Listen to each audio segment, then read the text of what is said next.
Welcome to the Black Entrepreneur Experience podcast, inside the business, buzz, and brilliance of Black entrepreneurs. Here is your host, Dr. Frances Richards. What happens in Vegas goes all over the world on Black Entrepreneur Experience, episode number 294. Thank you for joining us as we elevate the Black Entrepreneur Experience by interviewing CEOs, thought leaders, innovative thinkers, and Black entrepreneurs across the globe. I'm your host, Dr. Frances Richards. Two sisters are on a mission to create safe spaces, community, and connection for women from all different backgrounds. Welcome, Danyelle Gray and Dionna Gray, both co-founders of Womanish. I've given our audience such a brief bio. Why don't you fill in the gaps and share with our audience what you'd like them to know about you and your business? Womanish is an experiential exhibit. We opened in Chicago, September 2020 of last year. And basically, we create visual and physical experiences that celebrate womanhood. We have a tagline that says, all are welcome, but women are celebrated. So we've worked with international and, nationally recognized artists in order to really create a safe, fun, immersive experience that celebrates women. Talk about how you came up with this idea. Yeah, so we were working on an app, like a social media application for women for around 6 years, and it went absolutely nowhere. And so we were like, okay, well, maybe we should throw an event to promote the app. We threw an event. We literally put this event together in like 3 weeks. And that was the first time that we had made any money. And it was the first time that we had done anything that was remotely successful. Maybe about a month or two later, Danyelle was just like, why don't we try to do an experiential exhibit? And I was like, yeah, we could still try to make it around women and have the rooms themed around women. And it just kind of catapulted from there. It came from failure, I guess. We pivoted. That's awesome. And thinking of pivot, talk about pivot, the pandemic, and profits. Yeah, so for the pandemic, so originally when we had the idea in 2019, it was supposed to launch March 2020 of International Women's Month. And obviously that was like the worst month we could have picked for it to launch. During that time when we didn't know if we were going to open, so we had already spent, over a year investing into opening this month. We kind of pivoted into doing some digital programming just to keep our audience engaged and just to keep some movement going. And we just kind of stayed in the space. We didn't give up. And we felt like at some point we were going to be able to open. And 6 months later, we were able to open. And originally we were only supposed to be open for 45 days, but the exhibit did so well that we are still open today. Congratulations. Thank you. Yeah. Talk about what you are most grateful for today. I will always say that I'm most grateful for my family. I think that we would not be here today without my family. I think that my family as a whole, the other co-founder is my sister, and my parents, my brother, everybody really poured into making our vision come to life. So that is what I would say that I personally am most grateful for. Yeah, well, I think I'm most grateful for the experience. I think being an entrepreneur teaches you a lot of lessons. It teaches you perseverance. It teaches you dedication. It teaches you resourcefulness. So I really just think the process of entrepreneurship is something I've been grateful to be a part of. Speaking of entrepreneurship, was that in your DNA, or how did you come on this journey of becoming an entrepreneur? I feel like you always hear stories about like people who are like, oh, I was like selling lemonade at the age of 5 and I was hustling at flipping gum, but I don't think I ever really had that story. I think that I've always just had something where I wanted to create. I think I've been in the event space for 10 years. So I think just wanting to be a creator of something has been something that I've always wanted to do. And I think that kind of led into entrepreneurship. Like starting in 2010 when I was like creating my own events and things of that nature. I feel like it just sort of evolved into, entrepreneurship because Womanish is essentially a really big event. So I think that's something that is interesting about me. I definitely wouldn't I'd love to be like at the age of 6, I used to take Kool-Aid and, sell it in boxes, but that wasn't my story. Yeah, I would say for me, same thing. I just always knew, like from a young age, that I was just meant to do something great, but I didn't know if entrepreneurship was what it was going to be. But again, I wasn't creating businesses or anything like that. But I would say that moving to Miami and just living there for a little bit and being exposed to the things that I was exposed to. So like in college, I worked for the Miami Heat and the Miami Dolphins and the Skyboxes. And a lot of my clients were entrepreneurs. And I saw, their lifestyle, and I saw how they were living and what they were doing. And so just based off of just me being exposed to that in the conversations, I was like, oh, well, I definitely want to be an entrepreneur. And so the first idea that I got, I called Danyelle and I was like, listen, this is a great idea. We should do it and blah, blah, blah. And she's like, yeah, let's do it. And then it's been rolling ever since. Talk about raising capital for your venture. That's a tough one. Well, we're a bootstrap company. And so this was, I think, the biggest challenge we had. Originally, Dionna and I thought we would be able to secure sponsorship. We'd be able to get loans from banks and things of that nature. And I think, at the time I was 27 or 26 and I think Dionna was 28. And we were just really young Black women. And I think that a lot of times when we stepped into rooms, people were like, excuse me, you want how much? So we really had to come together and figure it out. And we took out personal loans. We maxed out credit cards. We also both had savings accounts. We both were working at the time. So we really kind of just decided to invest literally everything into our business on the faith that this was something that was going to work out. And thankfully, God delivered for us. I definitely think raising capital is super hard. And that's why this past May, me and Dionna did a grant with Steve Labs to give away $20,000 in grant money to Black and Brown entrepreneurs, because we really wanted to kind of pour it back, because we understand just even that $10,000, dollars, or the $5,000 or the $2,500 that can really impact someone's business. It was really cool for us to give back because we know how hard it can be to raise capital. Let's think about the last 30 days. What was your biggest win? I would say the biggest one in the last 30 days, we did a conference called Women in Power. What that was is we got a lot of really amazing women together, including Miss Sabrina Fulton, Trayvon Martin's mom. And we just had a conference around business. So we had a business panel and we had an entertainment panel because, we're in Miami and a lot of people, aspire to be in that industry there. And we just had some really great feedback. It was a really empowering and just really fun time. And so I would say that the past 30 days, that was the thing that really stood out for me, because that's really why we're doing this. We want to create rooms where women can network and connect with each other and learn and, help each other reach their dreams. There are so many brands and businesses that are dominating. Talk about a brand or a business that's dominating that you admire and why.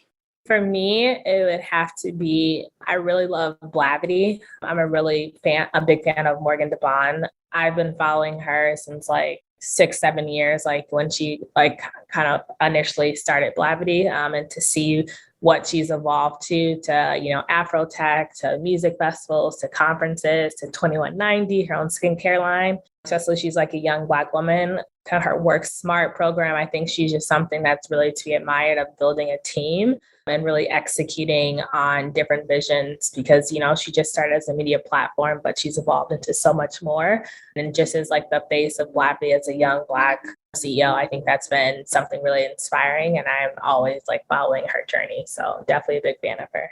Yeah, I was going to say the same thing. But I guess the other company that is really inspiring to me is a young lady. Danyelle, what's that lady's company that's from Chicago that was on Shark Tank? Chromix. Yeah, she's from Chicago. Danyelle and I have taken we've been in entrepreneurship, I would say seminars with her, and just entrepreneurship classes with her, to see her just kind of rise from that. She was on Shark Tank. She got an investment and now she's worth a lot of money. Her business has completely taken off. And so it's just really amazing to see someone that you started with kind of reach those heights. If you could change anything If there's a problem that exists, what problem exists that you'd like to change? I would say a problem in general, I would say it would talk about back to funding Black and Brown businesses. I think there really has to be a better way to get access to funding for Black and Brown businesses, especially women-owned businesses. They have grants here and there, but if you think about how many people are applying for those grants and how many there are, especially at the rate of Black entrepreneurship, it's really, doesn't compare. So I would love to see like a way to solve that problem, because Black women, female businesses are funded significantly less than white women businesses and male businesses in general. So that's just something that has always been a huge roadblock for us. And I know for so many other Black women entrepreneurs. For me, I would say along the same lines, just building community wealth. That's something that I really want to make my footprint in. My big goal is to own a few banks, because I believe that in doing so, we can help build community wealth by, again, investing in people's dreams, allowing people to buy property and different other things. And I think that when people of color step into a bank, they're 30% less likely to receive funding than their counterparts. Just knowing that, and just knowing the history of redlining and different things of that nature, I would just love to really help be the difference. And just wanted to step back a minute. You guys did a shout out to Curl Mix, and they are definitely a power couple, and they were on Black Entrepreneur Experience episode 250. So for the audience that's listening, and you gave a shout out to them, if they wanted to hear more, they can tune in to episode 250. So thanks for that. Oh, that's awesome. What is the best decision you have made as a leader? I think the best decision I've made as a leader is just really deciding to go for this venture. I think when Dionna and I failed at the last venture, we could have easily just been like, that's it. I mean, it was a point where I was like, I'm not doing nothing else. This was like exhausting. It took all this money from us. We invested so much time. And I think failure can definitely be something that heavily weighs on you. But I think being able to pick yourself up and have the will to believe in yourself again, and even on a larger scale, because this is something, when I had the idea, I had a vision in mind, but this is kind of escalated to what, I ever thought it would be. And we only have up to go from here. We want to take it to many different avenues. I love businesses that are like, Apple was the iPhone and now they're a streaming service. You really, once you have a really good brand, you can kind of go anywhere. So definitely just believing in the brand and what we're trying to accomplish has been my favorite thing. The best thing I feel like I've done.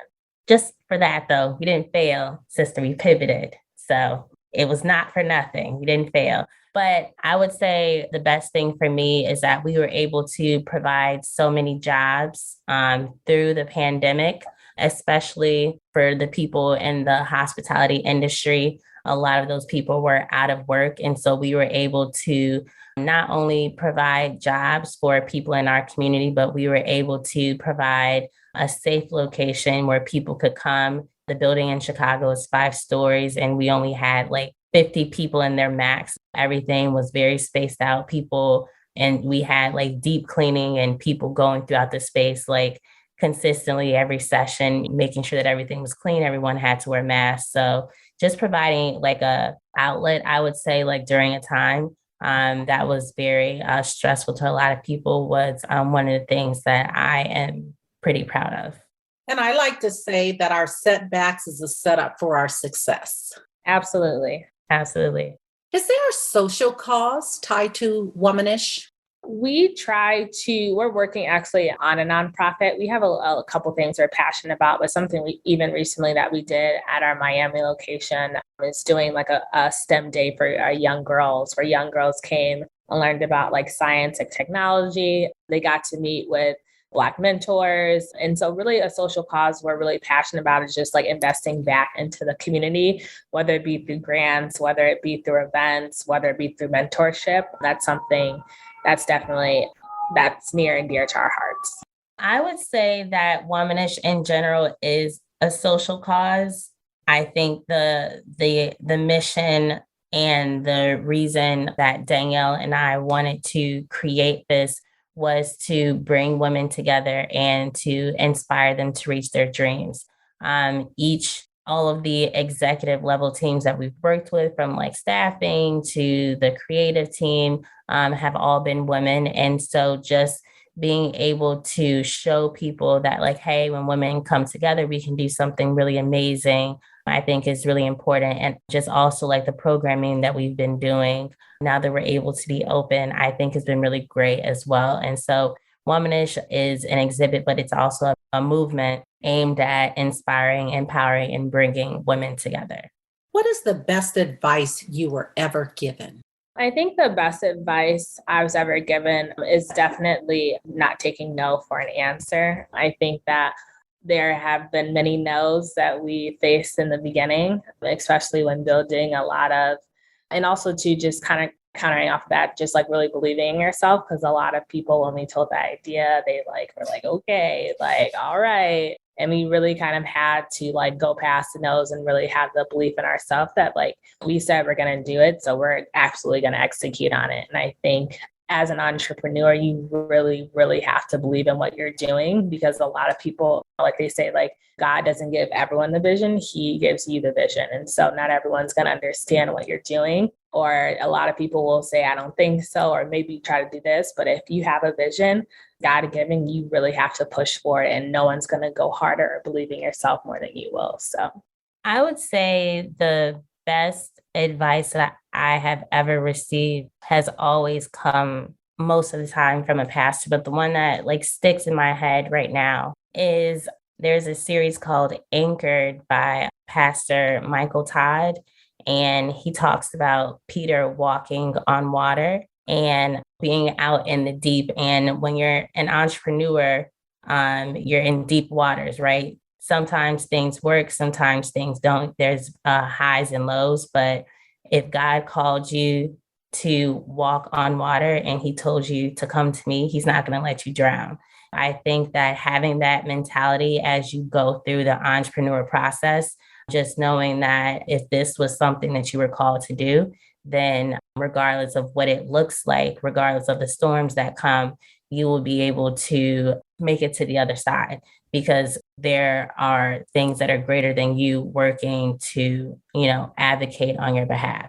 And so I think just like during times where we went through COVID and, during some of the highs and lows that Danielle and I have had, just knowing that I'm walking on water right now. I'm doing things that no one in our family has done and none of our friend groups have done. And so just knowing that I'm not going to drown, that it's all going to work out, is just something that keeps me going and keeps my mindset correct.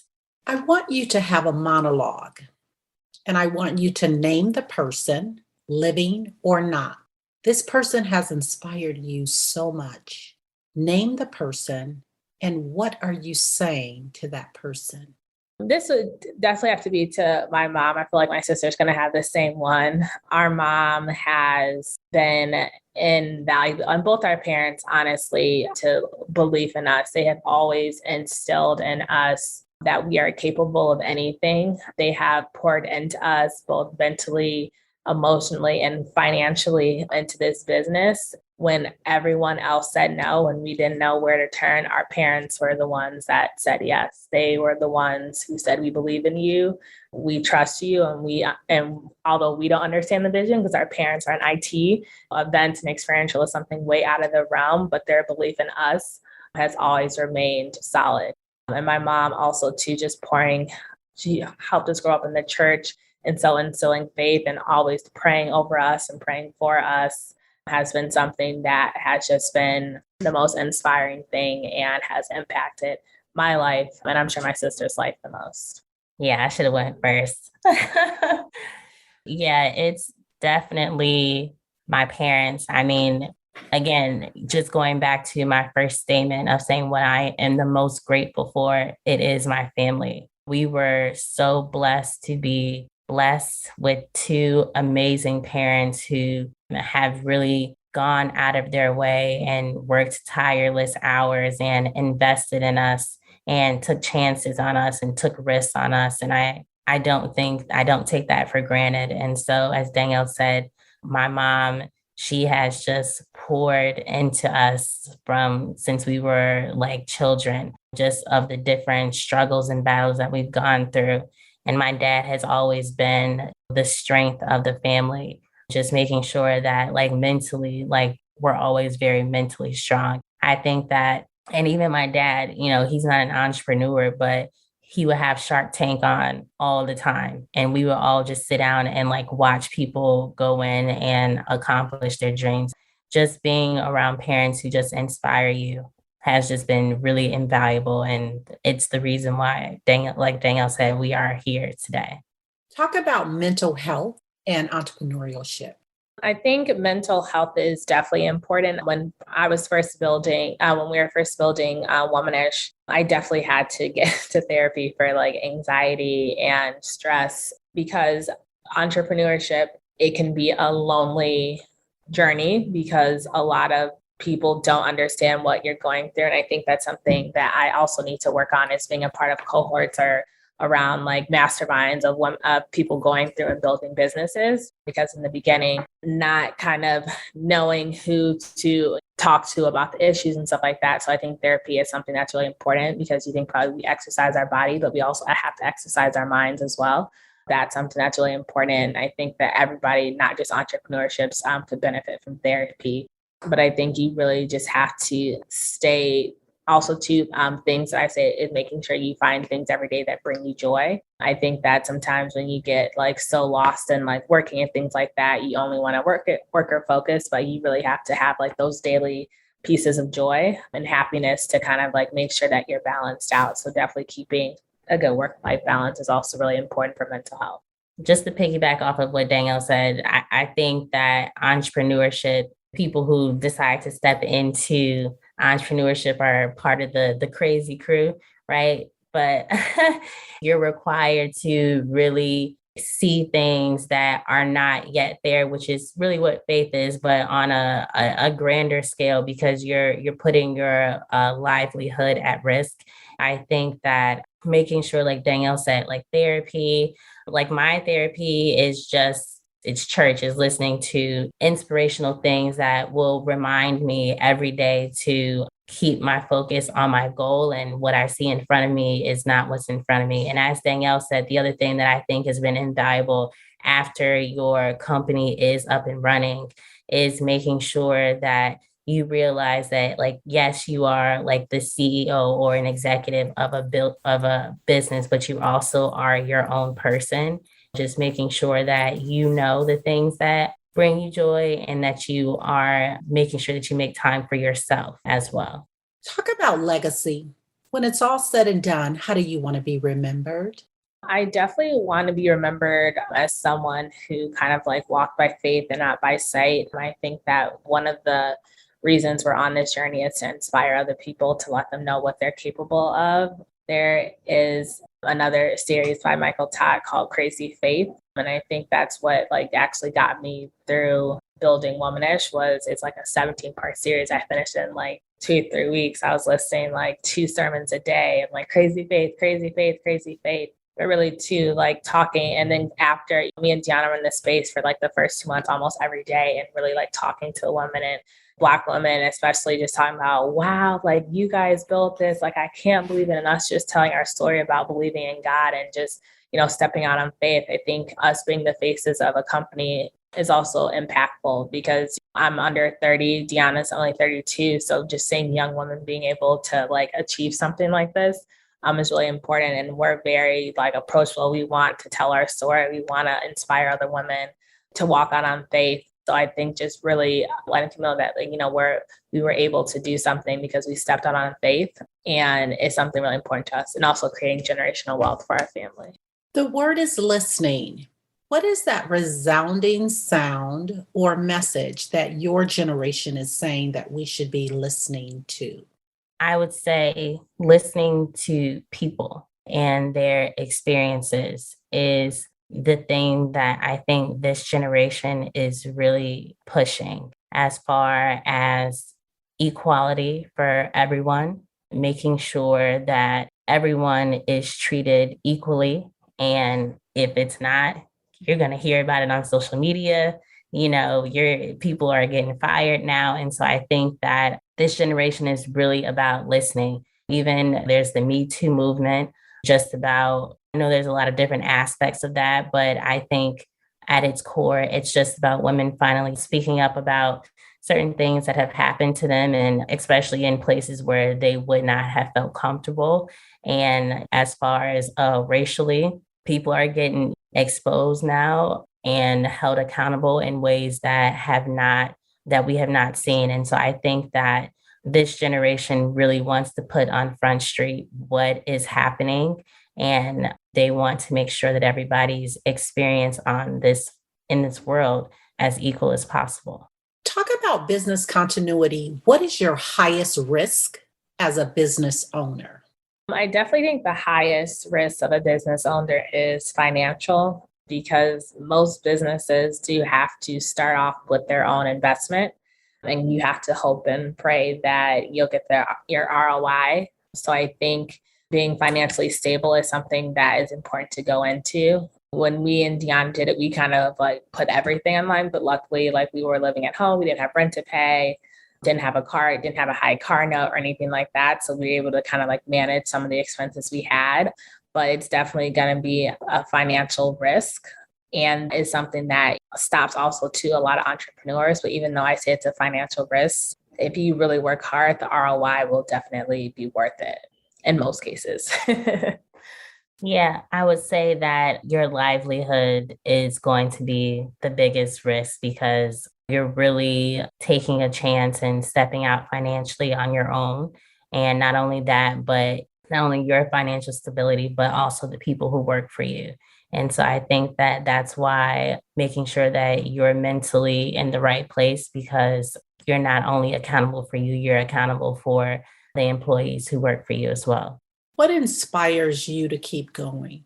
I think what inspires me to keep going is vision of where I believe I can take the company. I really do want to go beyond the exhibits. We want to go international. We want to do conferences. We want to do content. I think that just being able to really kind of also be able to like create my own lifestyle and be able to give jobs to people, be able to give back, to be able to create generational wealth. There's all these positives that are tied to entrepreneurship. I feel like we've been talking about a lot of negatives, a lot of struggles, because there are, but there's really a lot of positives when it comes to entrepreneurship. There's freedom, there's financial freedom, there's being able to, me and Dionna create our own schedules, being able to give people jobs. There's so many positives that come with entrepreneurship. That is something that we do really enjoy, even though there can be a few, downfalls, but really once, especially when you get into a good place, there's so many positives. And just keeping that kind of like lifestyle going and seeing of where we can take it is kind of what keeps me going. Yeah, I would say just the vision of what I believe that I'm called to be. I believe that I'm just called to be so much more, and just called to be part of the change, especially for our community and just young women in general. Just making sure that when I leave here, I was a part of the change in the world is what keeps me going. Talk about your most memorable moment in life or business. I think the most memorable moment for me was definitely opening day for Womanish, because we had been working at that point on it for a year and a half and had never seen anyone's reaction. We were like, well, what are people going to think? Like, are they hate it? Are they going to love it? So just like opening day when we had all press and everything. And also after 6 months of COVID, like it was just so much like anxiety and like, what are people going to think? What are they going to say? But the overwhelming amount of support was kind of like insane to us. After, a week, we were sold out basically for months. And we didn't know, we thought, maybe we sell 10 tickets, because when we first opened, I think we only had sold 100 tickets. And now we're at like 70,000 tickets sold. So I think just like that opening day was just so like to see that we had finally made it to like the finish line of working on something for so long was definitely my most impactful day. And I still remember the feeling of that day. It was pretty awesome.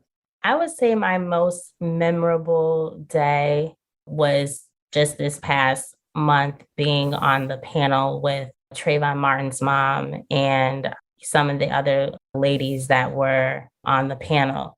And I just had to like sit back and just say like, wow, the Trayvon Martin case was something that really rocked our people to the core. I mean, it's something that's been happening forever, but it's one of the first cases that was put on Front Street. Just to be on the same panel with her, talking to other women and empowering other women, and even just hearing her story of like strength and perseverance and how she's just continued to make change after taking such a loss has been the most inspiring thing to me. And so I hope to have many moments like that again.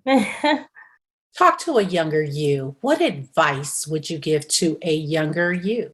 I think a younger me, I would just tell them to trust the process. I know for me, I had a lot of different jobs when I graduated college. I was always like moving around, trying to figure out like what I wanted to do. And sometimes I'd be very frustrated at myself about like, why can't you just stay at one job? But I was very big on happiness and very big on being valued. I think I had like 5 jobs before I like settled at Coca-Cola for 3 years, which was honestly the best job I've ever had. And I loved working there. So I think just trusting the process and that everything will line up to where you're supposed to be in the end. Because I think a lot of times you're always thinking about the future, and sometimes you just need to kind of like enjoy the moment you're in. Because I definitely wish the problems I had at like 23, versus the problem I have at 29. Yeah. So I would just tell myself to believe in yourself and that everything that you believe that you are going to accomplish will come true. From a young age, I was like, I'm going to be a millionaire. I'm going to do X, Y, and Z. And when you tell even like your close friends that, they're like, girl, no. I've literally had one of my friends tell me that the only way I'm going to be a millionaire is if I marry someone rich. And so now just being able to stand in those shoes and just say like, wow, I've accomplished like something that I knew I was going to do when I was younger is just really amazing. And so that's what I would just tell myself, is that everything that you believe that you are going to be, you will. Just keep going and don't listen to anybody else. Absolutely. What is the one thing that we can do right now to support Womanish? I think definitely go buy a ticket. We are open in Chicago and Miami, and you can buy tickets at wearewomanish.com. And I also think if there's anyone who wants to do sponsorships or partnerships with us, we'd love to do that. We're definitely looking into more, partnerships and collaborative opportunities. People can always email us at partnerships@wearewomanish.com. But definitely buying a ticket, telling your friend about it, coming to our future events, telling some brands to sponsor us. Those are some things I think definitely pouring into and just supporting other Black-owned businesses, especially, is really important. Me and Dionna are always going to vendor fest and things like that, and just buying up everything when we see from like Black entrepreneurs. So definitely pouring into them financially is always, I feel like, the best way to support. If you conducted this interview, what is the one question that you would have asked yourself? I want you to ask the question and answer it. And I need you both to answer that question. I would have asked myself, and I think you kind of asked this in a different way, but I would have asked myself, what is your why?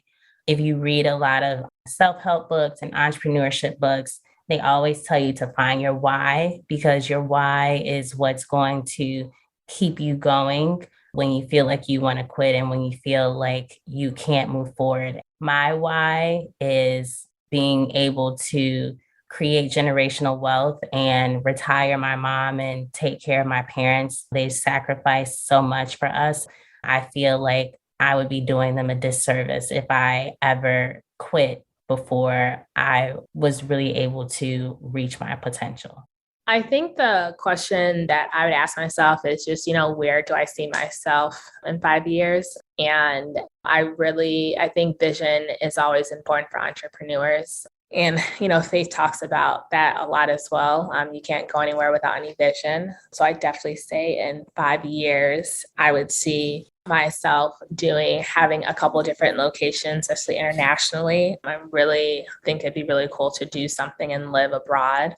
I would say there'd be, Womanish conferences. We'd have Michelle Obama or someone amazing on the panel. I'm really excited to do conferences is really empowering women.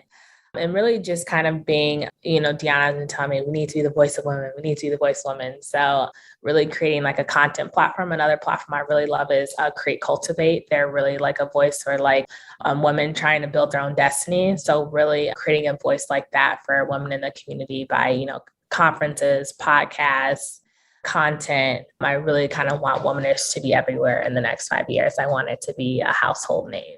What is your zone of genius? I would say that my superpower is honestly perseverance. I think that no matter what, I will always keep going, whether I have to walk, run, crawl, whatever.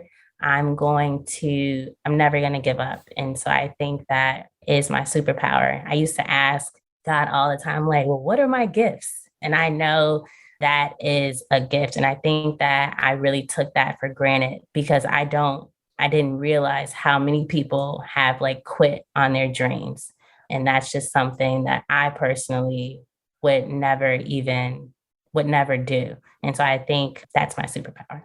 I think my superpower is staying positive and a positive mindset. I think that I'm someone who doesn't necessarily let a lot of things like get to me, or like if I have a bad day, I'm ready to pick up the next day, or even, I don't really get into arguments with like my friends or get into drama and let really things like dwell in me or have hate really like reside in me. I'm very someone that kind of like lets things go and like stays positive and just like starts the day anew. I think that's something that's important because one, there's always going to be some dark days, but like, the scripture says, joy always comes in the morning. Just keeping that positive attitude and positive mentality is something that I feel like I am able to do almost 98% of the time.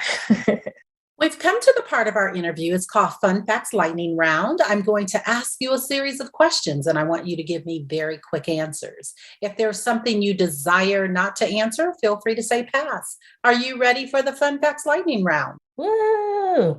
Sure. Your first job. My first job was a cashier at Best Buy. Okay, I was also a cashier at Best Buy. The last movie you saw. Shang-Li, by the Marvel movie. I'm saying it wrong, but that's what it was. I think that's the last movie I saw too. He always wants to be like me. You'll catch on. I think that's the last movie I went to. Yeah. Your favorite color? My favorite color right now is pink. I'll say teal. You relax doing what? I relax having a good glass of wine and watching a movie in my room. I will say I'm going out with friends. Your favorite singer or rapper? Drake, no doubt. My favorite singer of all time is Anita Baker, for sure. Your favorite dance song? Before I Let Go. I have no idea. Yes. What food you eat every week, no matter what? Tacos. Salmon. Your favorite month? April. Workout or hit the couch? Hit the couch, if I'm being honest. I like to work out. I like to run. Danyelle and Dionna, thank you so much for joining us on Black Entrepreneur Experience Podcast. Before we let you go, we want you to share with our audience the best way for them to connect with you and do business with you. And feel free to leave all your social media handles. Yeah, the best way to connect with me is my Instagram is my first last name is Danyelle.Gray. So DANYELLE.GRAY. You can also email me at Danyelle.Gray@wearewomanish.com. I would say the best way to get in contact with me is also my Instagram. It's my name, or my first name and my middle name. So Dionna Lachelle, which is spelled D as in diamond, IONNA. And then Lachelle, LASHALL.